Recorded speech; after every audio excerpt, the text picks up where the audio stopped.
Hello, a very warm welcome to Study Online. This is Abhishek Kumar and again I am going to discuss a very important article from Indian Express. Now दोस्तों, पहले article समझने से पहले थोड़ी सी बात जो कि मैं बहुत इंपॉर्टेंट आपके लिए बोलना। अगर आप डेली न्यूज़पेपर आर्टिकल पढ़ते हैं तो जो आपका बिजनेस पेज या फाइनेंशियल जो न्यूज़ रहता है वो काइंडली उसको फोकस कीजिए, because what I want that all of you that you should read that particular one page every day, because this part is basically neglected by the student. ये जो newspaper में जो financial और business news जो होता है ये बहुत लोग उसको समझ नहीं पाते हैं या बहुत लोग पढ़ते हैं तो फिर उसको उन लोगों को डिफ़िकल्टी होती है। तो मैं आपसे रिक्वेस्ट करूँगा, आपको पहले ही दिन ये सब चीज़ें क्लियर नहीं हो जाएंगी। स्लोली आप पढ़िएगा तो आपको आस्ते आस्ते वो चीज़ें समझना स्टार्ट हो जाएंगी। अगर आप कोई भी एग्जामिनेशन का प्रिपरेशन कर रहे हैं, अगर आप यूपीएससी के एग्जामिनेशन, डब्ल्यूबीसीएस का एग्जामिनेशन, बैंक का एग्जामिनेशन, कोई भी एग्जामिनेशन का प्रिपरेशन कर रहे हैं तो ये न्यूज़पेपर का ये particular page that is business page financial news ये आपको पढ़ना बहुत जरूरी है, because the topic which is involve in this particular page is regarding the financial and economic, जो कि वेरी डायनामिक इन नेचर, बहुत ही चेंजिंग इन नेचर है। तो आपको स्टैटिक कंसेप्ट तो जानना ही जानना है, एट द सेम टाइम आपको उसके साथ जो लेटेस्ट डेवलपमेंट हो रहा है वो भी जानना बहुत जरूरी है। तो अगेन हम लोग चलते हैं डिस्कस करने। बहुत एक इंपॉर्टेंट आर्टिकल है that is called, you can say that कि डेप्ट monetisation Indonesia place to buy 14 billion in sovereign bonds, finance ministry is open to consent. Now ये आर्टिकल मैं आपको पहले समझा देता हूँ अच्छे से, फिर उसके बाद आर्टिकल समझाने के बाद व्हाट वी डू दैट कि हम इसमें से बहुत सारा पॉइंट हमने एक्सट्रैक्ट किया है जो कि इंपॉर्टेंट है। अगर आपने देखा होगा, नोटिस किया होगा, बहुत सारी ये बुक वगैरह मैगजीन वगैरह में ये सब ऑलरेडी ये सब टर्म आ चुका है। तो today we are going to discuss this points in details. Sovereign bond, डेप्ट मोनेटाइजेशन किसको बोला जाता है, इन्फ्लेशन किसको, ऑफर फॉर सेल रूट क्या है, नॉन टैक्स रेवेन्यू क्या है, फिजिकल डिफिसिट क्या बोला जाता है, ट्रेजरी बिल्स किसको बोला जाता है, ओपन मार्केट ऑपरेशन किसको बोला जाता है। और इस आर्टिकल के कंटेक्स्ट में आपको हम समझाने की कोशिश करेंगे कि ये बेसिकली क्या ये आर्टिकल बोला जा रहा है। So without wasting any time let's start discuss the article. Now as you know that कि ऑल ओवर द वर्ल्ड में the issue regarding with the कोविड-19, जैसा कि आप सब जानते हैं कि कोविड-19 का इशू पूरा वर्ल्ड में ये चल रहा है कि जिसके चलते इकोनॉमिक एक्टिविटी क्या हो गया है, डिसरप्शन हो गया है, इकोनॉमिक एक्टिविटी बंद हो चुका था। तो इस चक्कर में देखा जा रहा है कि जो गवर्नमेंट है उनका जो बेसिकली जो प्रॉब्लम हो रहा है, एक ग्रोथ के ऊपर वो फोकस नहीं कर पा रहे, ग्रोथ लैगिंग बिहाइंड कर रहा है। एट द सेम टाइम उनका फंड का इशू हो रहा है। फंड का इशू होने का मतलब है कि उनके पास उतना पैसा नहीं आ रहा है, रेवेन्यू नहीं आ रहा है, जिसके चलते उनको इस कोविड-19 सिचुएशन में लड़ने में प्रॉब्लम हो रही है। जहाँ तक बात करें कि जितने भी सारे डेवलपिंग कंट्रीज है including India, they are facing the problem of the revenue. उनके पास पैसा इतना नहीं है कि जो कि वो पैसा इन्वेस्ट कर पाए इकोनॉमिक में। एट द सेम टाइम कुछ पैसा उनको इन्वेस्टमेंट करना है, आपको लाइक फूड सप्लाई में भी देना है, फिर से एमएसएमई जो भी सेक्टर्स है उनको बेल आउट करना है। At the same time covid से लड़ना भी है, जिसमें आपका हेल्थ केयर फैसिलिटीज वगैरह एक्सपेंडिचर करना पड़ रहा है। तो in the recent news government are utilising और कोशिश कर रहा है कि जितना भी सारा रिसोर्सेज है वो सबको यूटिलाइज किया जाए। तो इस न्यू रिसोर्सेज में अगर बात किया जाए तो एक डेप्ट मोनेटाइजेशन का कंसेप्ट लेकर सामने आ रहा है। रिसेंट में अभी क्या देखा गया कि इंडोनेशिया में जो वहाँ का सेंट्रल बैंक है, इंडोनेशिया का गवर्नमेंट और सेंट्रल बैंक ने क्या आपस में डिसाइड किया है कि वो डेप्ट मोनेटाइजेशन के प्रोसेस में जाएंगे। हम आपको समझाएंगे व्हाट इज द डेप्ट मोनेटाइजेशन प्रोसेस, जिसमें ये बोला गया है कि $14 बिलियन का सोवरेन बॉन्ड उसमें परचेस किया जाएगा। ना ये बेसिकली हमारे ये ऑप्शन है, ये हमारे देश में फाइनेंस मिनिस्ट्री भी इस ऑप्शन के ऊपर में सोच रहे हैं कि इसको भी हम लोग यूज किया जा सकता है, डेप्ट मोनेटाइजेशन। हमारे देश का भी सेंट्रल बैंक के साथ गवर्नमेंट ऑफ इंडिया डेप्ट मोनेटाइजेशन के प्रोसेस में जा सकता है। हमारे देश में अगर इस आर्टिकल में बात किया गया कि already we have seen 20 lakh crore Atmanirbhar Bharat package का, जिसके चलते देखा जा रहा है कि बहुत सारा स्टेप्स लिया गया है and government is thinking to bring certain more measures in the September month में, so that to fight with this COVID-19 pandemic situation in our country. Now the problem is that from where the money will come, कैसे पैसा आएगा। तो पैसा कैसे आएगा, या तो टैक्स से आप पैसा रेज कीजिए by increasing the tax, which is very difficult at this point of time. Otherwise आप नॉन टैक्स में जाइए, वहां से आप पैसा लाइए। नहीं नॉन टैक्स में जा रहे तो डेप्ट मोनेटाइजेशन में कीजिए, बोरोइंग कीजिए। There are multiple options are in front of the government. So that is what article में बोला गया। डेप्ट मोनेटाइजेशन एक प्रोसेस है जो कि गवर्नमेंट इन्वॉल्व कर सकता है। In case of India, India is also thinking to like utilise such kind of option. So this is what the basically article की ये आपको क्या बोला जा रहा है कि they are all over the world में governments are finding other sources so as to like to increase the revenue and that particular revenue वो लोग इन्वेस्ट करते हैं इकोनॉमी में और वहाँ से ग्रोथ को ब्रिंग बैक करके लाया जाए। ना ये आर्टिकल में जो basically these are the terms involve है, जैसे कि हमने आपको बोला कि इंडोनेशिया का गवर्नमेंट बॉन्ड खरीद रहा है। अब ये देखिए, सबसे पहले आप समझिए ये सोवरेन बॉन्ड क्या होता है।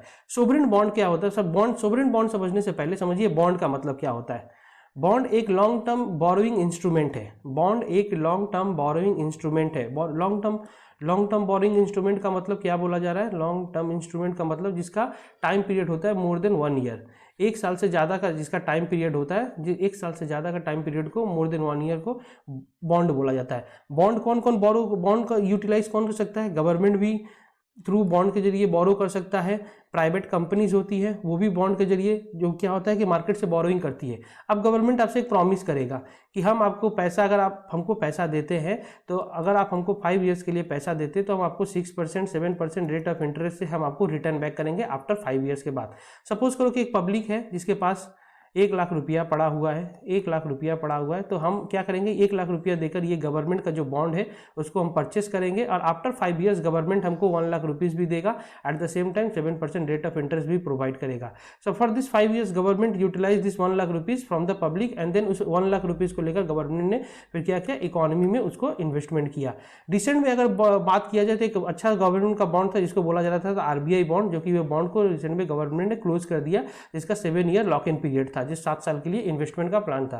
अब ये तो हुआ बॉन्ड की to raise fund from the market for the long term, it is utilised by the government as well as the private companies, ये दोनों करता है। Now what is sovereign bond? Sovereign bond का मतलब क्या होता है, व्हेन गवर्नमेंट इज बोरोइंग, जब government is borrowing in from the market, whether from international market से बोरो कर रहा है और डोमेस्टिक मार्केट से बोरो कर रहा है, तो इंटरनेशनल और डोमेस्टिक कहीं से भी अगर government is borrowing from the market और economy, so that is called the sovereign bond, उसको बोला जाता है। अगर गवर्नमेंट मार्केट से बोरो कर रहा है तो देन उसको सॉवरेन बॉन्ड बोला जाता है। सो किसी कंट्री का, इंडिया के इसमें इंडिया गवर्नमेंट अगर बोरो कर रहा है तो ये आपका सॉवरेन बॉन्ड हो जाता है। अगर इंडिया बाहर किसी कंट्री से करता है तो देन उसको सॉवरेन बॉन्ड उसको हम बोल सकते हैं। तो that is what sovereign bond का मतलब, government is borrowing from the market. Now debt monetisation process क्या है, आप ये समझिए। डिप्ट मोनेटाइजेशन किसको बोला जाता है, मान लीजिए यहाँ पर गवर्नमेंट ऑफ इंडिया है और यहाँ पर रिजर्व बैंक ऑफ इंडिया है, तो गवर्नमेंट मार्केट से बोरो करने के लिए जाएगा तो बहुत सारा ऑप्शन है। तो in that scenario government issue करता है, बॉन्ड इशू करता है, गवर्नमेंट सिक्योरिटीज इशू करता है और ये बॉन्ड बोलता है RBI को आप इसको परचेस कर लीजिए। RBI क्या करता है, ये गवर्नमेंट का बॉन्ड जो भी है RBI इसको गवर्नमेंट बॉन्ड इसको परचेस कर लेता है और इसके जितना गवर्नमेंट बॉन्ड का जो वैल्यू होता है RBI इसको गवर्नमेंट को उसको पैसा रिटर्न कर देता है, उसको पैसा दे देता है। तो it is basically government is managing there expenditure, government is managing their budget, government is managing there deficit with the help of the reserve bank of India. Now in case जो कि बात किया जाता है डिप्ट मोनेटाइजेशन का बोला जाता है, टिल 1997 में अगर बात किया जाए, पहले क्या होता था, गवर्नमेंट को फंड का प्रॉब्लम हुआ, गवर्नमेंट ने बॉन्ड इशू कर दिया ना, तो RBI ने उसको क्या किया, उसके अगेंस्ट में नोट प्रिंट किया और नोट प्रिंट करके फिर दिन गवर्नमेंट को पैसा दे दिया। ये प्रोसेस आपका चलता रहा 1997 तक। जब जब गवर्नमेंट को पैसा का जरूरत हुआ RBI को बॉन्ड इशू किया, RBI ने नोट प्रिंट करके दे दिया और फिर दिन गवर्नमेंट ने उस पैसा को यूटिलाइज किया। बट इसको देखा जा रहा था कि गवर्नमेंट ये जो पैसा था वो ज़्यादा उसको मिसमैनेजमेंट कर रहा था, वो पैसा को अच्छी तरीके से यूटिलाइजेशन नहीं किया। तो 1997 में जाकर ये प्रोसेस स्टॉप कर दिया गया कि आप बॉन्ड इशू कीजिए, उसके अगेंस्ट में RBI आपको नोट प्रिंट करके नहीं देगा। अभी जो रिसेंट का जो कंसेप्ट है डिप्ट मोनेटाइजेशन में, अभी क्या है कि इसमें कि गवर्नमेंट बॉन्ड तो इशू करेगा, RBI को डायरेक्टली सेल करेगा। तो इसमें 2 तरीका है, अगर आप प्राइमरी मार्केट से अगर आप मनी रेज कर रहे हैं या सेकेंडरी मार्केट से, तो ये क्या होता है, अगर प्राइमरी मार्केट का अगर बात करें कि government is directly selling bond to reserve bank of India, that is called the primary market. अगर बात करें प्राइमरी मार्केट तो government is direct selling the bond to reserve bank of India और रिजर्व बैंक उसको funding कर रहा है। Secondary market में क्या होता है, RBI is again purchasing the bond, but that not from the directly from the government but from the market. Market किससे बॉन्ड परचेस करेगा, तो बैंक से परचेस कर सकता है, फाइनेंशियल इंस्टीट्यूशन से परचेस कर सकता है।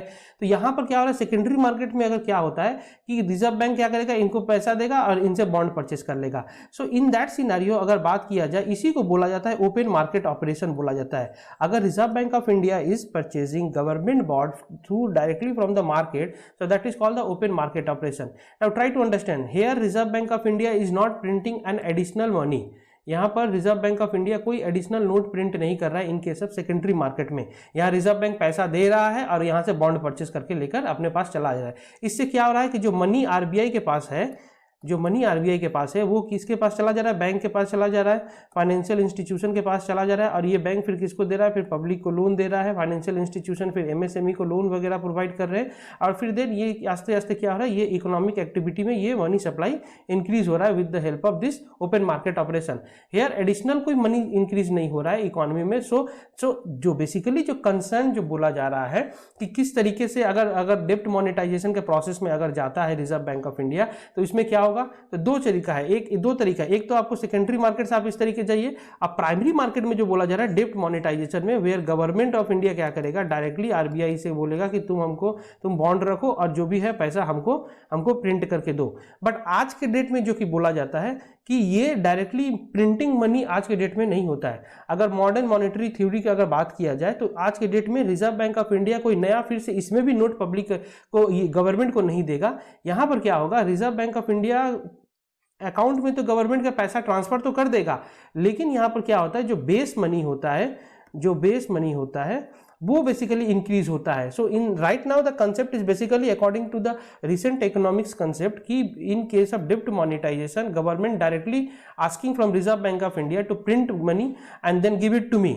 इसके चलते क्या हो सकता है, there is a probable chances डेप्ट मोनेटाइजेशन के चलते अगर गवर्नमेंट क्या कर रहा है, डायरेक्टली आरबीआई को अगर बोल रहा है कि नोट प्रिंट करने के लिए, तो आरबीआई ने नोट प्रिंट किया, नोट प्रिंट करके फिर उसके बाद गवर्नमेंट को दे दिया, तो गवर्नमेंट क्या किया, इसको पैसा को एक्सपेंडिचर किया, खर्च करेगा तो जाहिर से बात है कि मनी सप्लाई इंक्रीज होगा, और मनी सप्लाई इंक्रीज होने से there is a chances of inflation होने का संभावना है। So according to the recent economics की ये जो मॉडर्न मॉनेटरी थ्योरी है, इसमें ये प्राइमरी मार्केट से जो बोरोइंग होता है इसमें बेसिकली नोट प्रिंट अभी नहीं हो रहा है। इसमें क्या हो रहा है कि एडिशनल मनी जो है रिजर्व बैंक क्रेडिट कर देता है और जो बेस मनी है वही इकोनॉमी में इंक्रीज होता है। सो यहाँ पर क्या होता है, बेस मनी इंक्रीज हो रहा है, एडिशनल नोट प्रिंट नहीं हो रहा है। पहला बात, बेस मनी अगर बात किया जाए तो मनी जो कि सर्कुलेशन में है, मनी जो कि सर्कुलेशन में अभी आपके पास में है, जो मार्केट में इशू चल रहा है वो सर्कुलेशन है, प्लस कुछ पैसा होता है जो बैंकों का होता है, जो रिजर्व आरबीआई के पास क्या होता है, रिजर्व के फॉर्म में होता है। तो यही पैसा क्या होगा, गवर्नमेंट के पास कुछ पैसा चला जाएगा, यहाँ पर गवर्नमेंट ऑफ इंडिया के पास पैसा चला जाएगा, और ये पैसा गवर्नमेंट फिर क्या करेगा, no doubt there will be increase in the money supply in the economy. So government is thinking कि क्या हम डेप्ट मोनेटाइजेशन के प्रोसेस में जाए, क्योंकि बहुत इकोनॉमिक्स का कहना है कि डेप्ट मोनेटाइजेशन में अगर जाइएगा तो आपको इशू हो सकता है इन्फ्लेशन का। अगर इन्फ्लेशन का इशू होगा तो देन एक बहुत ही सीरियस इशू हो सकता है। Now this is what the government is planning right now. Why government is looking कि डेप्ट मोनेटाइजेशन के प्रोसेस में, बिकॉज गवर्नमेंट के पास ऑप्शन क्या है, रेवेन्यू गवर्नमेंट के पास अभी उतना नहीं हो पा रहा है। So that is what government is trying to like कि डेप्ट मोनेटाइजेशन में प्रोसेस में जाए और वहां से पैसा को हम लेकर इन्वेस्टमेंट करें। So this is all about the डेप्ट मोनेटाइजेशन, वेयर आरबीआई को डायरेक्टली गवर्नमेंट इस बोल रहा है कि आप हमको नोट प्रिंट करके या मनी ट्रांसफर करके हमको पैसा को दीजिए। नाउ बात करें अगर इन्फ्लेशन का, inflation is again an important topic. Inflation बोला जाता है a continuous increase in the price of goods and services over a period of time. Now what is continuous increase in the price of goods and services. Suppose करो कोई भी चीज़ का दाम 10 रुपया है, उसका दाम 12 रुपया हुआ, 15 रुपया हुआ, देन 20 रुपीज़ हुआ, देन 25 रुपीज़ हुआ, देन 30 रुपीज़ हुआ। So it means continuous increase in the price of goods and services over a period of time. ये लगातार ये देख रहे हैं हम लोग कि हो रहा है, ऐसा नहीं है कि जंप करके 10 रुपये से डायरेक्टली 30 रुपया होगा। So this directly jump we cannot say it is called inflation. A continuous increase in the price of basket of goods and services over a period of time, that is called inflation। तो sustained rise होना चाहिए, एक continuous rise होना चाहिए, तो उसी को बोला जा रहा है इन्फ्लेशन बोला जा रहा है। अगर बात करें ऑफर फॉर सेल रूट, ये भी बहुत एक इंपॉर्टेंट टर्म है, offer for sale route. Offer for sale route, अगर ऑफर फॉर सेल रूट का बात किया जाए तो इसमें बेसिकली बोला जा रहा है, in this offer for sale route ये क्या होता है, ये भी एक मार्केट से फंड रेज करने का एक तरीका है। मार्केट से आपको फंड रेज कर सकते हैं। इससे किस तरीके से आप मार्केट से फंड रेज कर सकते हैं इसके साथ, जैसा कि बहुत सारा रूट है। अगर कैपिटल मार्केट में अगर आप जाकर इसको समझिएगा अच्छे से, तो उसमें बहुत सारा रूट है आपका। फॉलो ऑन पब्लिक ऑफर होता है, राइट इशू होता है, तो कंपनी यहाँ पर क्या करती है, शेयर लेकर आती है, फ्रेश शेयर लेकर आती है। Now this offer for sale was introduce in the year 2012 by security exchange board of India. Here बोला गया है कि अगर जो कंपनी के प्रोमोटर होते हैं, कंपनी के प्रोमोटर होते हैं वो डायरेक्टली यहाँ पर क्या कर सकते हैं, शेयर को सेल कर सकते हैं। Now in comparison to FPO right issue में यहाँ पर भी शेयर को ही सेल किया जाता है, बट यहाँ पर क्या हो रहा है, कंपनी का जो फ्रेश जो शेयर होता है वही यहाँ पर इशू किया जाता है। But in case of offer for cell में क्या होता है, जो प्रोमोटर होते हैं कंपनी के वो डायरेक्टली वो शेयर को सेल करते हैं, जो कि ना कि वो जो रिजर्व कुछ शेयर रखा जाता है एफपीओ राइट इशू के लिए उसमें से नहीं करते हैं। ये कंपनी का प्रोमोटर का जो अपना शेयर होता है वहाँ से वो शेयर को रिलीज़ करते हैं। इसमें क्या एक बेनिफिट है कि इसमें जो बोला गया है कि इन अगर आप एफपीओ से अगर आप मार्केट से बोरो करते हैं, अगर आप राइट इशू से मार्केट से बोरो करते हैं, एफपीओ राइट इशू क्या है दोस्तों, ये बेसिकली है क्या कि कंपनी शेयर इशू करती है और मार्केट से फंड रेज करती है, शेयर सेल करती है, मार्केट से फंड रेज करती है। तो यहाँ पर एफपीओ में क्या होता है, ये सभी पब्लिक के लिए होता है, कंपनी शेयर सेल करती है सभी पब्लिक के लिए और पब्लिक उस शेयर को परचेज करते हैं, कंपनी के पास पैसा जाता है। राइट इशू में क्या होता है, एग्जिस्टिंग जो शेयर होल्डर होता है, एग्जिस्टिंग जो शेयर होल्डर्स होता है, तो एग्जिस्टिंग शेयर होल्डर को ही कंपनी को शेयर देती है। सपोज कीजिए कि मैं स्टेट बैंक ऑफ इंडिया हूं, अगर स्टेट बैंक ऑफ इंडिया ने राइट इशू किया है तो देन इसका मतलब है कि मैं existing state bank of India का शेयर होल्डर है, तो कंपनी मेरे को ही ये शेयर सेल करेगी। But in case of offer for cell में क्या होता है, एफपीओ और राइट इशू में इसको थोड़ा समय लगता है, 3 to 10 डेज का प्रोसेस है। But in case of offer for cell में अगर बात किया जाए तो ये एक प्रोसेस एक दिन में ही प्रोसेस कंप्लीट हो जाता है। So it is a very much faster process, much smoother process in comparison to the like FPO and right issue. Now government of India is also planning to raise fund from the market through the offer for sale. What does it mean? Government के पास बहुत सारा public sector undertaking company है और ऐसा बोला गया है सेबी में जून 2013 में कि जो भी कोई कंपनी टॉप 200 लिस्टेड कंपनी है, टॉप 200 लिस्टेड कंपनी जो है उसका मिनिमम 25% जो शेयर होगा वो पब्लिक के लिए इशू करना ही होगा। तो इस केस में देखा जाता है गवर्नमेंट का बहुत सारा ऐसा पब्लिक सेक्टर अंडरटेकिंग कंपनी है जिसका मार्केट में 25% अभी तक शेयर लिस्टेड नहीं हुआ, जिसमें बहुत सारे कंपनी में जैसे अभी आप सुन रहे हैं कि LIC के IPO लेकर आ रहा है। अपार्ट फ्रॉम बहुत सारा जो है कि इसमें बहुत सारे गवर्नमेंट प्लान कर रहे हैं कि डायरेक्टली वो शेयर को सेल करे। तो वहाँ से क्या करें, गवर्नमेंट इस प्रोसेस को बेसिकली बोला जा रहा है डिसइन्वेस्टमेंट प्रोसेस बोला जाता है, या कुछ जगह पर डाइवेस्टमेंट बोला जाता है, where the government is selling stake of companies into the share market and raising fund from the market. So offer for sale is a process through which company directly company के जो promoter होते हैं वो market में cell करके वहाँ से share को, तो यहाँ पर गवर्नमेंट है थॉट कि बहुत सारे उसके पास पब्लिक सेक्टर कंपनी है, उसका शेयर सेल करेंगे, शेयर सेल करने के बाद वहाँ से जो उसको पास पैसा आएगा वो पैसा वो यूटिलाइज करेगा अपने एक्सपेंडिचर में। सो this is called the offer for cell. It was introduce in the year 2012 by the securities exchange board of India. अब यहाँ पर बात करें नॉन टैक्स रेवेन्यू का,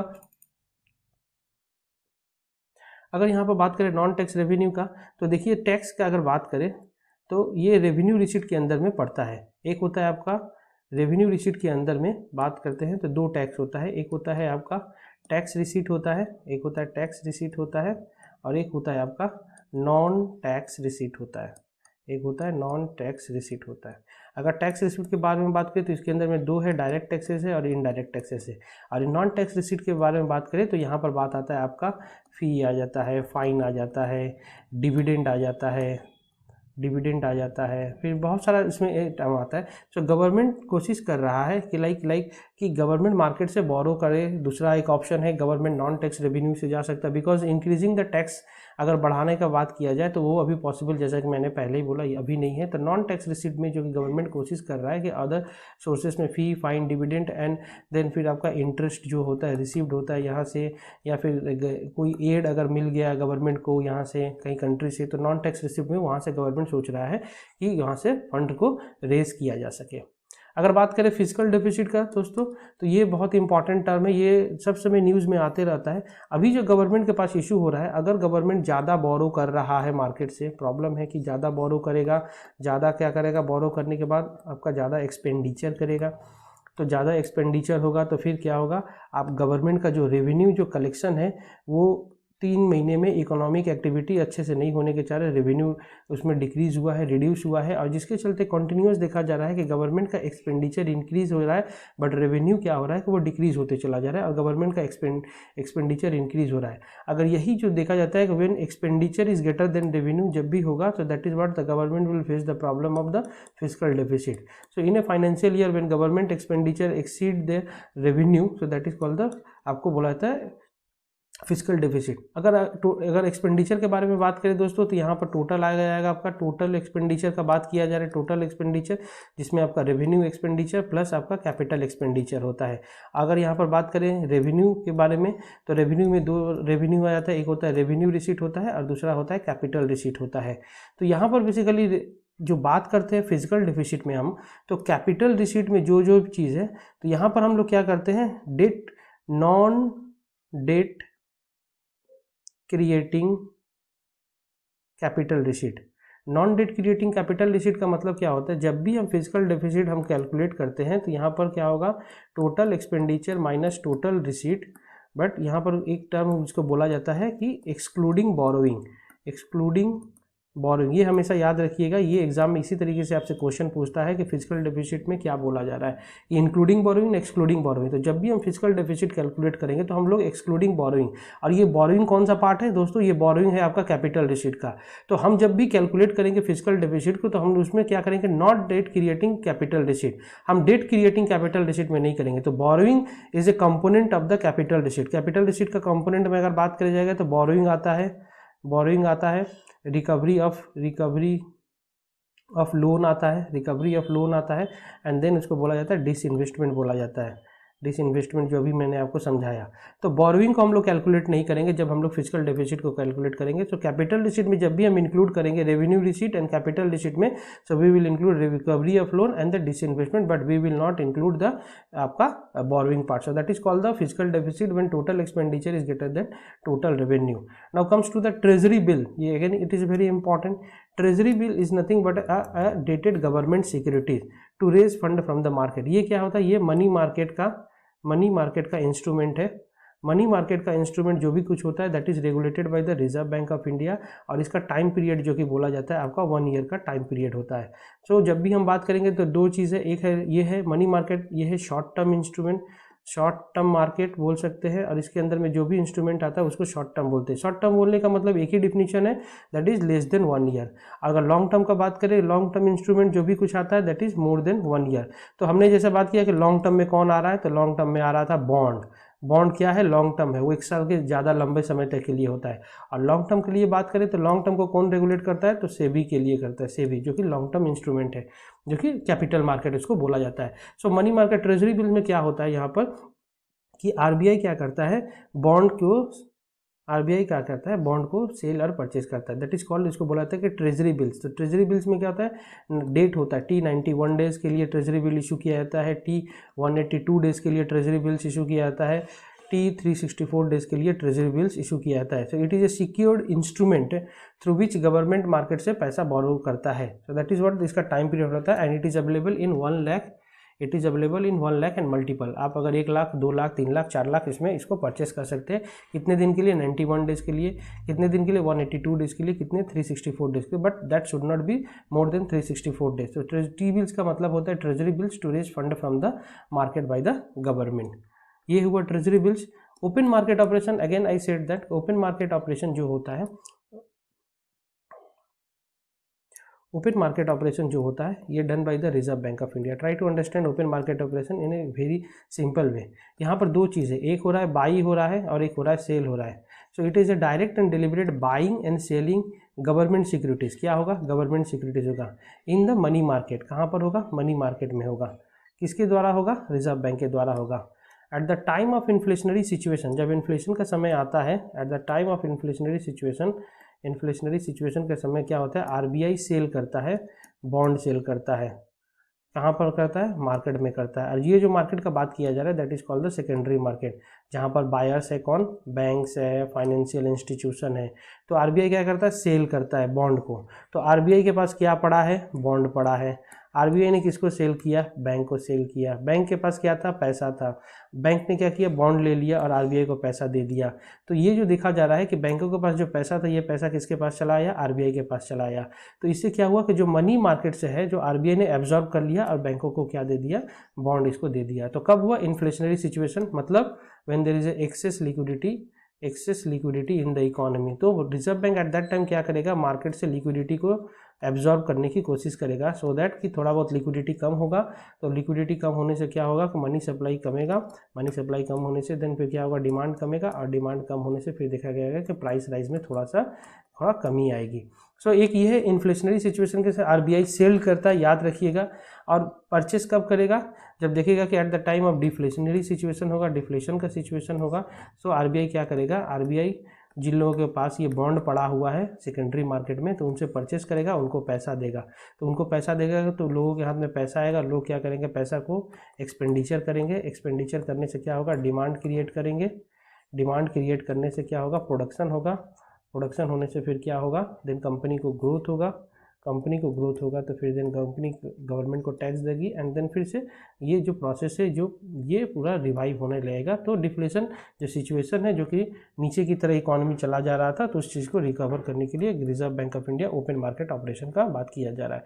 सो अगर गवर्नमेंट, दो तरीका मैंने आपको बोला डेप्ट मोनेटाइजेशन, एक है आपका डायरेक्ट और एक है आपका इनडायरेक्ट। तो डायरेक्ट के केस में बोला जा रहा है क्या? जब government of India directly RBI को ही बॉन्ड सेल कर रहा है और आरबीआई से ही पैसे ले रहा है, तो वो हो रहा है डायरेक्ट मोनेटाइजेशन। और सेकेंडरी मार्केट में जो आरबीआई करता है ओपन मार्केट ऑपरेशन, तो इसको बोला जा रहा है that is the indirect way में, वेयर आरबीआई क्या कर रहा है? बॉन्ड मार्केट से परचेस कर ले रहा है और मार्केट में ही पैसा को इंजेक्ट कर दे रहा है। In case of open market operation में यहाँ पर कोई एडिशनल मनी कोई नहीं प्रिंट हो रहा है, यही मैं आपको बार बार बोलने की कोशिश कर रहा हूँ। यह आरबीआई के पास पैसा पड़ा हुआ था, आरबीआई ने मार्केट से परचेस कर लिया। बट इन केस ऑफ डेप्ट मोनेटाइजेशन डायरेक्टली भी देखा जा रहा था कि यहाँ आरबीआई क्या करता है? गवर्नमेंट को पैसा क्रेडिट करता है, और गवर्नमेंट को पैसा क्रेडिट करने से इकोनॉमी में बेस मनी जो होता है वो इंक्रीज होता है। अब बेस मनी इंक्रीज होने से मनी सप्लाई इंक्रीज हो जाता है, और इसके चलते एक चांसेस जो कि गवर्नमेंट को प्रॉब्लम हो रहा है, इन्फ्लेशन हो रहा है। तो इन्फ्लेशन होने का संभावना दिखाई दे रहा है। अपार्ट फ्रॉम दिस, अगर ये एक्सपेंडिचर ज़्यादा होगा तो देन गवर्नमेंट को एक प्रॉब्लम हो रहा है, फिजिकल डेफिसिट। अगर ज़्यादा फिजिकल डेफिसिट इंक्रीज करेगा तो जो रेटिंग कंपनीज है वो फिर गवर्नमेंट को फिर डाउनग्रेडेड करेंगे, क्योंकि गवर्नमेंट का जो बोरोइंग है और एक्सपेंडिचर, उसके borrowing and expenditure continuously increase कर जा रहा है, बट रेवेन्यू इंक्रीज नहीं कर पा रहा है, जिसके चलते इंडिया का फिर से रेटिंग भी खराब कर सकती है। So that is what government is planning to introduce और to search other options which is important for this particular that कि किस तरीके से फंड को रेज किया जा सकता है। It is not the government of India is like thinking in this way. All over the world में जो भी देश के जो सेंट्रल बैंक है वो और government of that particular country, they are finding कि किस तरीके से मार्केट से फंड रेज किया जाए, और ये जो सिचुएशन है ये फंड रेज करके हेल्थ केयर में इन्वेस्टमेंट किया जाए, फूड सिक्योरिटीज़ में इन्वेस्टमेंट किया जाए, स्टिमुलस पैकेज दिया जाए, और इस तरीके से कंडीशन से उभर कर एक आया चला जाए। सो this is all about this particular article. इसी तरीके से मैं कोशिश करता हूँ कि आप इस आर्टिकल को अच्छे तरीके से इसको समझने की कोशिश कीजिए, जो भी टर्म्स है उसको नोट डाउन कीजिए, अपने कॉपी में इसको मेंटेन कीजिए, और इसको टाइम टू टाइम इसको देखते रहिए, बिकॉज यही चीज़ आपको नेक्स्ट आर्टिकल में भी यही चीज़ आपको दिखाई देने की रहेगा। सो अगर आपको आर्टिकल अच्छा लगा तो डेफिनेटली आप इसको लाइक कीजिएगा, and thank you very much for patience listening. Thank you very much.